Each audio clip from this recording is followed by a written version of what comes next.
Selamat pagi, Shalom Bapak Ibu, puji Tuhan. Pada pagi hari ini kita boleh kembali bersama-sama untuk belajar akan kebenaran firman Tuhan. Dan hari ini kita masih tetap melanjutkan akan tema kita, yaitu Yesus dan Salib. Dan pada pagi hari ini kita masuk seri yang terakhir, yaitu seri yang ketujuh. Dan mari kita akan merenungkan di dalam Injil Lukas pasal yang ke-23 ayat 33 sampai 34. Demikianlah firman Tuhan. Ketika mereka sampai di tempat yang bernama Tengkorak, mereka menyalibkan Yesus di situ dan juga kedua orang penjahat itu, yang seorang di sebelah kanannya dan yang lain di sebelah kirinya. Yesus berkata, "Ya Bapa, ampunilah mereka, sebab mereka tidak tahu apa yang mereka perbuat." Dan mereka membuang undi untuk membagi pakaiannya. Bapak Ibu, di salib inilah kita melihat sebuah hal yang luar biasa yang Yesus lakukan.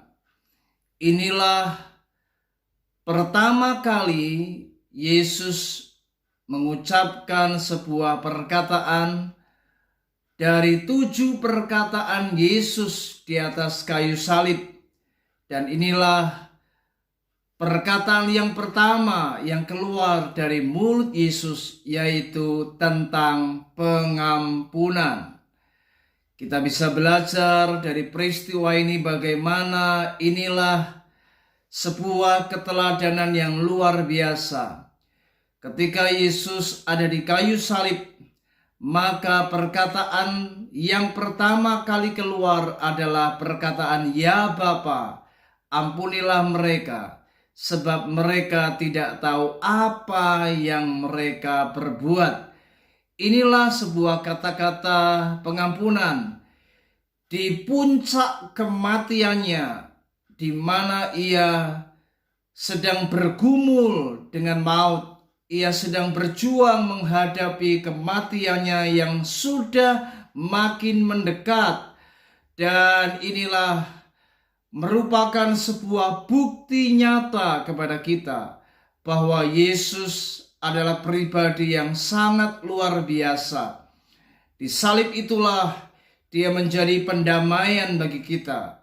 Dia meminum cawan yang adalah simbol penderitaan dan kesengsaraan, di mana ada murka Allah dan hukuman Allah atas setiap dosa-dosa kita yang ditimpakan kepadanya. Dan ia menjadi jalan untuk pendamaian antara kita dengan Tuhan.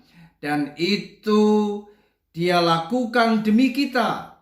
Dan di salib itulah dia mengampuni semua pelanggaran dan dosa-dosa kita.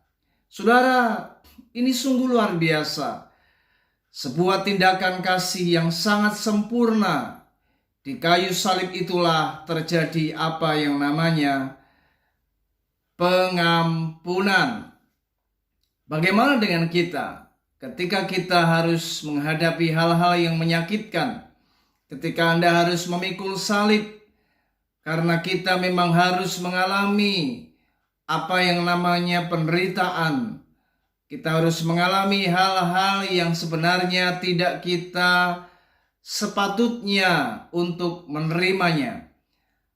Di dalam menghadapi fakta salib, mari hari ini Bapak Ibu belajarlah seperti Yesus. Ampunilah mereka yang telah menyakiti engkau.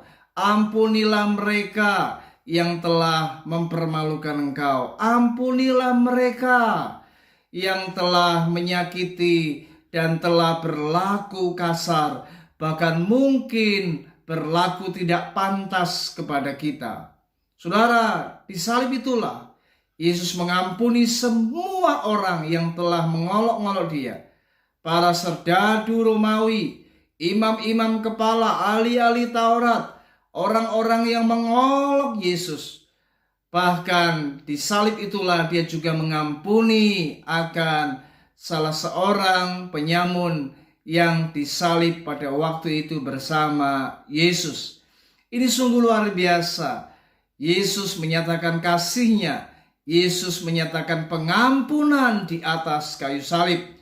Nah, mari kita harus belajar dari apa yang Yesus kerjakan.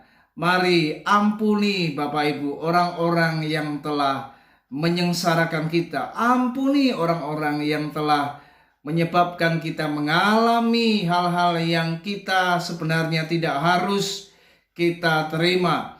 Dan saya percaya ketika kita mengampuni orang-orang yang melukai kita, kita mengampuni musuh-musuh kita, maka kita pun juga diampuni oleh Bapa yang di sorga. Dan itu artinya kita menyatakan kasih kepada dunia ini. Kita menyatakan kasih kepada orang-orang yang sebenarnya mereka tidak tahu apa yang mereka perbuat. Puji Tuhan, mari menjelang hari Jumat Agung dan sebentar lagi kita juga merayakan Paskah. Biarlah kita menjaga hati kita. Mari kita tetap menjaga hati ini agar limpah dengan kasih Kristus, limpah dengan kasih Bapa, sehingga kita mampu menyatakan kasih sebagaimana Kristus menyatakan kasih-Nya kepada setiap kita. Puji Tuhan, Tuhan Yesus memberkati kita. Shalom, selamat bekerja, selamat melayani Tuhan. Tuhan Yesus memberkati.